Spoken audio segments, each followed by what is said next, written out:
Sebanyak 100 jaksa terbaik dilantik oleh Jaksa Agung HM Prasetyo sebagai Satuan Tugas Khusus Penanganan dan Penyelesaian Perkara Tindak Pidana Korupsi Satgasus P3 TPK di Kejaksaan Agung. Jaksa yang berasal dari seluruh Kejaksaan Negeri se-Indonesia dan pernah bertugas di Komisi Pemberantasan Korupsi, yaitu 57 orang, dan dari Satuan Khusus TPK sebelumnya 43 orang akan ditugaskan untuk menangani kasus-kasus korupsi yang mangkrak alias mandek dan kasus-kasus korupsi yang baru. Menurut Jaksa Agung Muda Pidana Khusus Jampitsus Widyo Pratomo, tim khusus tersebut akan menangani perkara korupsi secara simultan dari pusat sampai daerah. Melalui Kepala Pusat Penerangan Hukum Kejagung, Tony Spontana, menepis isu bahwa Kejagung tengah berkompetisi dengan KPK, terutama dikaitkan dengan temuan PPATK yang memuat sejumlah kepala daerah memiliki rekening mencurigakan. Lalu apakah akan terjadi tumpang tindih dengan KPK yang sama-sama berperan melawan korupsi? Jadi, kita nantikan saja kinerja 100 jaksa yang sudah dilantik Jaksa Agung HM Prasetyo.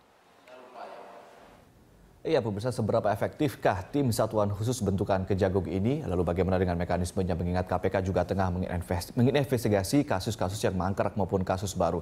Apakah tidak tumpang tindih nantinya? Untuk membahas di studio telah hadir Kepala Pusat Penerangan dan Hukum Kapus Penkum Kejaksaan Agung Tony Spontana dan mantan Hakim Agung Asep Iwan Iriawan. Selamat pagi Bapak-Bapak. Selamat pagi Pak Asep, Pak Tony. Kita ke Pak Tony terlebih dahulu. Pak Tony, kalau bisa dijelaskan mungkin atau dideskripsikan apa sebetulnya tugas atau job desk dari Satgas ini, Pak? Ya, jadi dia itu ibarat spesialis. Dari jaksa yang reguler, dia punya kemampuan lebih. Kita jadikan satu dari satuan tugas task force gitu, yang dibebaskan dari tugas-tugas lain. Tim elit begitulah ya? Iya, kira-kira gitu. Selain dia fokus hanya menangani perkara korupsi sejak dari penyelidikan sampai eksekusi. Oleh karena itu mekanisme kerja, kemudian kita bagaimana mengorganisasikan Satgas ini, kita bikin mekanisme sedemikian rupa sehingga sangat efektif nantinya. Mekanisme seperti apa yang dimaksud, Pak? Jadi selama ini belum pernah suatu Satgas itu kita bikin per divisi, gitu. Divisi penyelidikan dan penyidikan, kemudian divisi penuntutan dan eksekusi. Dulu semua Satgas melakukan kegiatan dari penyelidikan sampai eksekusi anggotanya. Sekarang tidak. Ini yang saya katakan bahwa mereka lebih terspesialisasi. Kemampuan rata-ratanya sama dengan jaksa lain. Dia mempunyai brevet sebagai jaksa sama, tetapi punya kemampuan lebih, energi baru, kapasitas baru, dan tugas baru. Dan lebih spesialisasi karena dibagi dalam divisi-divisi itu. Oke, ada divisi-divisi khusus yang menghandle kasus. Jadi jaksa yang dalam divisi, anggota Satgasus yang dalam divisi penyidikan tidak akan melakukan eksekusi. Jadi mereka tidak akan fokus repot. Begitu ya, Pak ya? Sangat fokus. Oke, ya. Kita ke Pak Asep. Pak Asep sebagai pengamat hukum begitu ya. Apa pandangan Anda terhadap pembentukan Satgas ini? Gini, di Undang-Undang Tindak Pidana Korupsi dikatakan perkara korupsi didahulukan. Artinya harus penting diutamakan adalah perkara korupsi. Artinya jadi betul ketika kejaksaan memperhatikan pasal itu, jadi perkara itu adalah perhatian khusus. Satu itu dasar hukumnya menurut saya lihat. Kedua, emang Satgas itu di beberapa institusi yang pernah dibentuk. Di Mahkamah Agung juga dibentuk Satgas untuk menyelesaikan perkara. Kemudian juga ada Satgas lain di masyarakat, kan partai-partai yang suka ngawur itu kan, bikin Satgas itu yang ngawur gitu. Makanya saya bilang kita harus memisahkan ketika ada lembaga membentuk Satgas ya dalam misalkan kejaksaan, Mahkamah Agung, kemudian kepolisian, itu harus apresiasi. Karena jadi kalau kejaksaan bikin Satgas ngawur tidak? Enggak, ya jelas tadi kan karena perkara kecuali Satgas lain, ini Satgas korupsi, undang-undang korupsi mata didahulukan, dan dia potensi yang ada disatukan menjadi kekuatan yang besar. Lebih-lebih saya beberapa jaksanya bekas KPK, artinya potensi-potensi yang pengalaman di KPK dikumpulkan bagaimana untuk menyelesaikan perkara yang ada korupsi. Kan selama ini kan beberapa korupsi banyak. Misalkan tidak hanya banyak sebelum yang KPK, setelah ada KPK juga yang ditangani ditangani kejaksaan ada yang belum selesai atau sedang penanganan. Misalkan Pak Tony ada koruptor-koruptor yang kabur ke luar negeri. Mungkin itu kan tim pemburu koruptor. Itu kan perkara korupsi. Saya pikir kalau sekarang kekuatannya ada banyak potensi yang disatukan dari 100 orang itu, saya kira bisa menyelesaikan perkara dengan pembagian divisi-divisi gitu. Oke, kalau kita lihat kan tadi ada pembagian divisi gitu kalau internalnya. Tapi kalau kita bandingkan juga ada lembaga lain yang kita tahu ada KPK ini, nantinya apakah nanti tidak tumpang tindih atau mungkin saling bersaing atau berkompetisi atau bagaimana, Pak? Ketika pelantikan Jaksa Agung, saya pikir justru ketika nanti Jaksa Agung atau Kapolri bersama-sama secara simultan komprehensif. Jadi jangan diartikan jaksa ngerjain korupsi, polisi ngerjain korupsi, KPK korupsi. tiga lembaga ini oleh undang-undang diberi kewenangan untuk penanganan korupsi. Artinya apa? Jadi jangan lihat ini kompetensi, tidak. Kompetisi, tapi ini kompetensi. Ya sekali jadi bukan kompetisi, tapi kompetensi mereka diberi kewenangan. Artinya apa? Jadi secara bersama-sama. Jadi ketika ada kejahatan korupsi, ya kalau KPK saja terus-terusan kan sayang. Ada contoh sering sangat konkret.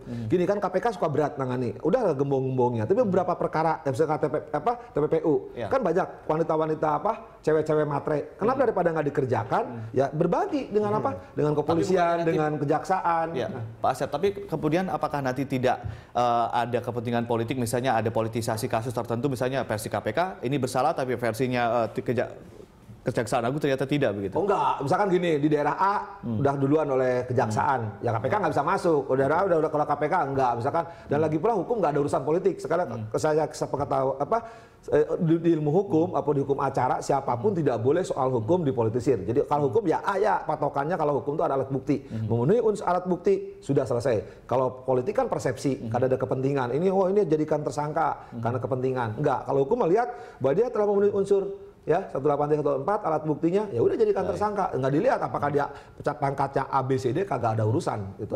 Pak Tony, kalau menurut Anda, apakah kemudian nanti tidak tumpang tindih dengan KPK, lalu kemudian apa yang membedakan nanti antara tim dari Kejaksaan ini dengan misalnya dengan tim-tim yang sebelumnya dibentuk juga oleh Kejaksaan? Ya, tentu tidak. Kalau tumpang tindih itu tentu tidak, karena secara institusional juga Satgasus ini kan berada di Kejaksaan Agung. Kemudian KPK dan kepolisian yang punya wewenang yang sama, kita mempunyai mekanisme kerja yang sudah diatur. Aturan mainnya sudah ada menurut Pak MOU. Jadi tidak perlu khawatir mengenai itu. Kemudian apa bedanya Satgasus ini dengan jaksa fungsional yang melakukan tugas reguler seperti biasa? Seperti saya sampaikan tadi, mereka ini memang hanya fokus menangani perkara korupsi untuk mengakselerasi ya, karena intensitas korupsi di daerah terutama memang harus dipacu. Ini dirasakan kurang bisa dilaksanakan oleh kegiatan pemberantasan korupsi oleh jaksa-jaksa di daerah. Karena apa? Terlalu banyak yang harus ditangani. Kemudian tugas jaksa di daerah juga tidak hanya penanganan korupsi. Mereka menangani perkara pidana umum, mengurusi intelijen, melakukan penyuluhan hukum dan penerangan hukum segala macam. Jadi yang itu kita kombinasikan bahwa kegiatan reguler jaksa fungsional di daerah tetap jalan, di Kejaksaan Agung juga jalan. Kemudian tim ini, Satgasus ini yang akan menjadi tim inti, Satgasus namanya. Dia terspesialisasi, task force, tim elit untuk mengakselerasi ini. Tadi kata Pak Asep, kalau misalnya ada satu kasus yang sudah dihandle oleh KPK, maka Satgas Kejaksaan Agung tidak masuk. Tapi bagaimana kalau misalnya satu kasus tiba-tiba memang digarap oleh dua atau lebih lembaga ini, bagaimana Pak? Ada kemungkinan terjadi ya? Tidak akan pernah terjadi. Koordinasi ini seperti apa Pak? Karena kita punya aturan main, apabila Anda sudah masuk duluan dalam satu kasus, yang lain nggak boleh masuk lagi. Apabila saya juga sudah mulai kasus lagi, KPK dan Polri tidak akan masuk lagi. Itu ada MOU-nya. Sudah running, selama ini sudah jalan seperti itu. Pak Tony dan Pak Asep, nanti kita akan sambung lagi setelah jeda yang satu ini di Jurnal Pagi, dan pemirsa, Dialog Jurnal Pagi akan kembali saat lagi.